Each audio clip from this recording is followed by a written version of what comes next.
forces act together on an object, the magnitude of the resultance is minimum when the angle between the forces is. क्या कह रहा है कि दो force together एक ही object पर एक्ट कर रही है, उन दोनों के बीच में एंगल कितना आना चाहिए, कौन सा एंगल पुट करें, कौन सा एंगल रखें जिससे मैग्नीट्यूड ऑफ द रिजल्टेंट कम से कम आए। तो हमारे पास जो रिजल्टेंट का फॉर्मूला है, ये हमारे पास है रिजल्टेंट ऑफ द मैग्नीट्यूड का फॉर्मूला है, और कोस की वैल्यू हमें पुट करते हैं कोस 0 जो बराबर होता है 1 के।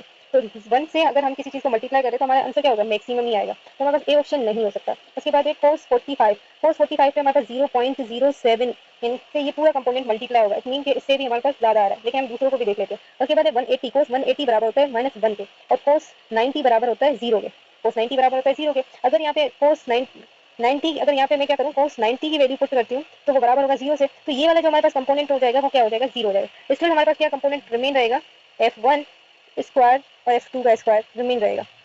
सही है। लेकिन अगर हम 180 की वैल्यू पुट करते हैं, क्या करते हैं हम कोस 180 पुट करते हैं तो हमारे पास माइनस है, ये पूरी वैल्यू माइनस, ये हमारे पास प्लस होगी और ये हमारे पास माइनस होगी, तो हमारा कंपोनेंट क्या होगा, डिक्रीज, और ज्यादा डिक्रीज होगा।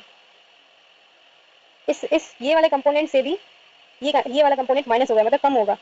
0 को 90 जब हम पुट कर रहे हैं, 90 के एंगल रख रहे हैं तो हमारे पास ये कंपोनेंट आ रहा है, और सी की कंपेरिजन में अगर हम 180 रख रहे हैं तो इस कंपोनेंट से भी माइनस हो रहा है। इट मीन कि हमारे पास आंसर जो होगा वो कौन सा होगा, सी। हमारे पास 180 जो है ना वो करेक्ट है।